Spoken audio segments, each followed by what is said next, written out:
Hello, welcome back to my channel. This is Bluefin Design and I'm Nikhil. And this video is going to be the first of a multi-video series where I will be walking you through my design process on a UX case study, and I will be sharing that case study just in a moment. So if you want to follow along with this process and learn more about how to work on the different steps in the design process, make sure you subscribe to my channel and hit that bell icon so you're notified of my videos in the future. So let's get started. So the topic that I've chosen for my UX case study is language translation. And the problem statement that I have set out is, as more people travel and make connections across boundaries and cultures, the language barriers hinder the growth of meaningful relationships and business growth. Translation tools that are currently being used, for example, online language translations, text translations, they strip the conversations of that natural human voice because the output on the other end, so what the other person hears or reads, is merely a robotic voice, whether it's a male or a female voice. So that human touch is somewhere lost.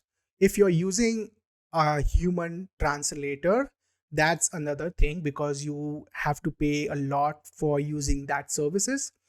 But if you're using technology to translate, you would have noticed that robotic voice and the loss of that human touch. So that's my problem statement. Now I'm going to be validating this. So as you saw in the title of the video, we are going to be doing the market research. Market research is really used and done to provide a broad quantitative insight into people's attitudes and their willingness to buy a product. This information can then be used to inform your marketing decisions. So we are going to be looking at taking my case study as an example and then looking at certain research that I've done that I'm going to be sharing right now. But the goals of your market research should be really to evaluate the need of your product. That is the primary requirement of market research.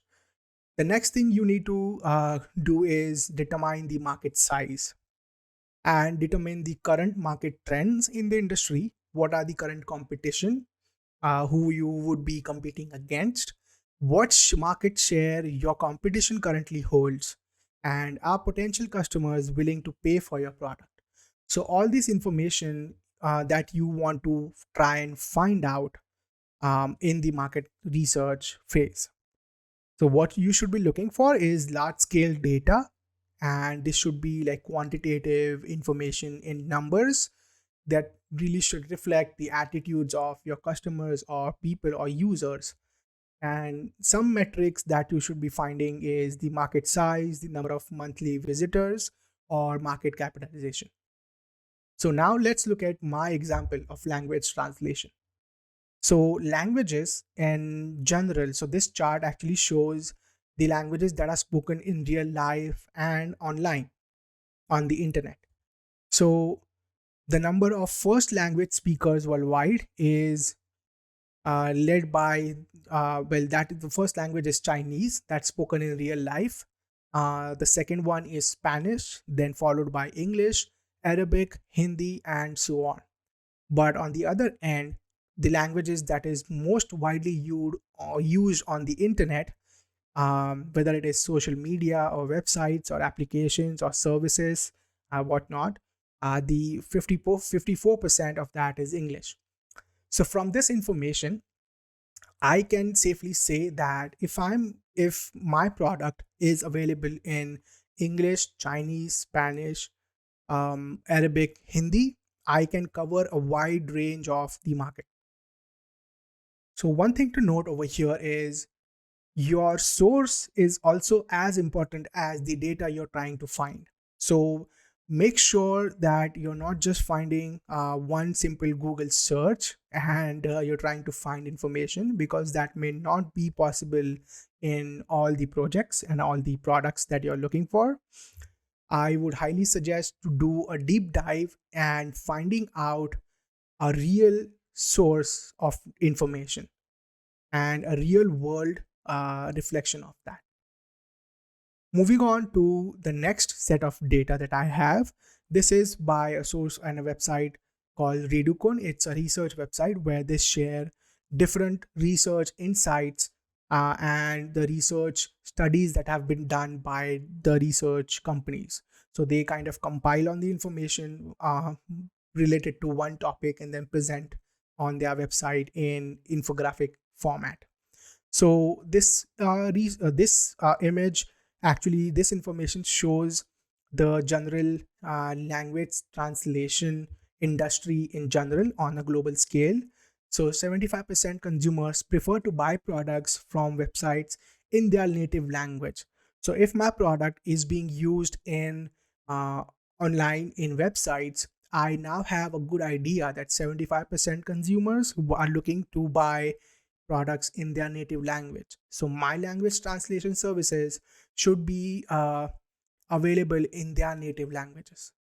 65% of non-native English speakers with high proficiency still prefer content in their native language. So even though people can speak English, they would still prefer content in their native language. So this is also somewhat informative for me, but not as much. The next part is Fortune 500 companies that invested in translation were 2 times more likely to make a higher profit. So this information is really exciting for investors if you're working on a startup idea, because companies are looking for language translation services because they have found out that that is going to increase their profits.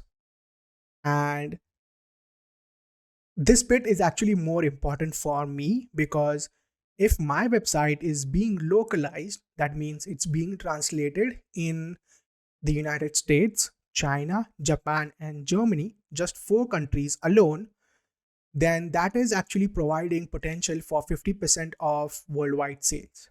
This is a big enough number for me because if I can only translate a few languages, I can provide my product and my services, and that has a sales potential of 50% worldwide. The next set of information is basically the language translations and the market share, or the compare, like all these is related to money. So the global language services market in 2021 was valued at $56 billion with a B. That's a huge number. And the next bit, that is Europe, actually owns really half of that market share. So European Union, which is made up of so many different countries which speak so many different languages, the people there and the businesses there are willing to pay so much. It's approximately half of the entire world's spending to have content in their own languages. So this number alone is a pretty good validation for my product. Moving on to the next bit, this information again from the same source is actually drilling down into what are the different industries and areas that use language translation services. So whether they use any softwares or they use like translation people who do translation. So 88% of full-time professional translators actually used a computer assisted tool. So they even take help. Even if you are hiring a person to translate, they actually use a computer assisted tool. So again, there is some validation across platforms. So either you hire a person to translate between 2 languages or you use a technology product. There is a requirement for my product. The translations is actually used mainly in 3 domains, which is technology or engineering, business or finance, and marketing. So again, there is the industry wise bifurcation or categorization of my services.